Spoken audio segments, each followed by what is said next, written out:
जय हिंद। आप देख रहे हैं टीवी में आरजे सवाल।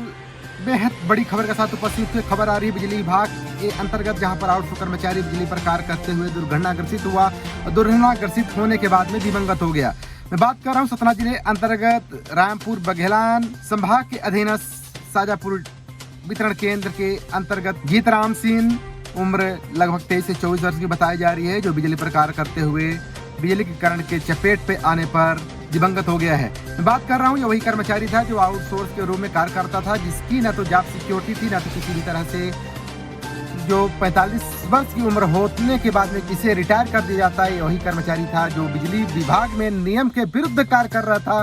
क्योंकि मैं बता दूं, नियम के विरुद्ध में इसलिए बात कर रहा हूं क्योंकि आउटसोर्स हो किसी भी तरह से बिजली पर कार्य करने के लिए अधिकृत कोई भी कंपनी नहीं करती है, लेकिन इन्हें मजबूरन कार्य करना पड़ता है, जहां पर आला अधिकारी जो लगातार दबावपूर्ण तरीके से आउटसोर्स से कार्य करवाते हैं। लेकिन वहीं पर सरकार की अनदेखी की वजह से आउटसोर्सिंग की जो कुरीतियां हैं, इस पर किसी भी तरह से ध्यान नहीं दिया जा रहा, नजरअंदाज किया जा रहा है। हालांकि मध्य प्रदेश में कई विभागों के लिए महापंचायत करके मध्य प्रदेश की सरकार ने तो कई सौगातें दी है, लेकिन यही आउटसोर्स कर्मचारी लगातार आवाज उठा रहे थे, लगातार चीखते चिल्लाते रहे हैं जॉब सिक्योरिटी को लेकर के और इसके अलावा वेतन बढ़ोतरी को लेकर के। लेकिन किसी भी तरह से मध्य प्रदेश की सरकार किसी भी तरह से कोई भी समुचित व्यवस्था इन आउटसोर्स कर्मचारियों के लिए नहीं की है। मैं बात कर रहा हूँ, ये आउटसोर्स एक ऐसी कुरीति है जहाँ पर 45 वर्ष में ही कार्य कर रहे कर्मचारी को वृद्ध मान लेता है और इसके अलावा कार्य से बाहर कर देता है। यह वही आउटसोर्स कुरीति है जहाँ पर जब एक्सीडेंट होता है, किसी भी तरह से दवाई उपचार के लिए कोई भी समुचित व्यवस्था नहीं होती है, मृत्यु उपरांत कोई भी परिवार भरण पोषण के लिए कोई भी राशि नहीं होती है।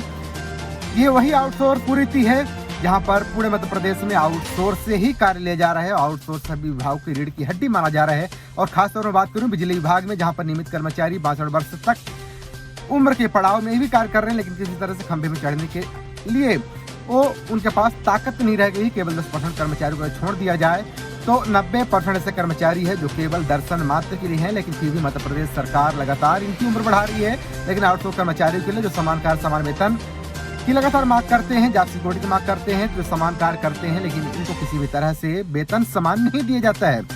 ये मध्य प्रदेश के सतना जिले की एक दर्द विदारक ऐसी घटना है जहां पर पूरा मध्य प्रदेश हिल गया। पूरा मध्य प्रदेश के आउटसोर्स कर्मचारी के अंदर एक डर का माहौल है, लेकिन किसी भी तरह से सरकार का जो रुख है वो कहीं भी देखने को नहीं मिल रहा है।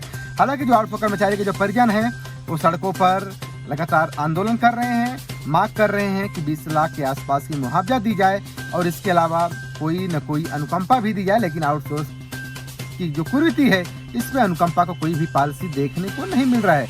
क्योंकि मैं इसलिए बात कर रहा हूँ क्योंकि बिजली विभाग में नियमित कर्मचारी के ही कई अनुकंपा आश्रित हैं जिन्हें आज तक नहीं मिल पाया है। तो भला सोचिए कि आउटसोर्स को किस तरीके से अनुकंपा की जो राशि है, जो अनुकंपा की जो पॉलिसी है, कैसे मिलेगा। हालांकि ये कोई पहली तस्वीर नहीं है। मध्य प्रदेश में इस तरीके से कई बार घटनाएं देखने को मिली है। कई आउटसोर्स कर्मचारी दिवंगत हो गए हैं, कई तो दुर्घटनाग्रसित हो गए हैं, लेकिन किसी भी तरह से कोई भी जो सकारात्मक परिणाम देखने को मिलना चाहिए वो पॉलिसी नहीं देखने को मिलती है। हालांकि जब आंदोलन का जब माहौल होता है उस वक्त कई आश्वासन तो मिलते हैं, लेकिन बाद में पॉलिसी में न आने का हवाला दे दिया जाता है। क्योंकि पॉलिसी में जिस तरीके से बात होती है कि आउटसोर्स को किसी भी तरह से खंभे पर चढ़ने का अधिकार नहीं है, लेकिन यही इनका हथकंडा रहता है, जिसके बाद आउटसोर्स को नियम विरुद्ध कार्य करने के बाद उस कर्मचारी को उस पॉलिसी के अंतर्गत न आने के बाद परिवार को कोई भी राशि नहीं मिल पाती है। तो चलिए, आउटसोर्स को प्रथा को लेकर के आपकी क्या राय है, कमेंट बॉक्स में बताना भूलेगा। बहुत बहुत धन्यवाद। जल्दी अगली बड़ी खबर के साथ उपस्थित होऊंगा। आरजे सवाल, मध्य प्रदेश टीवी।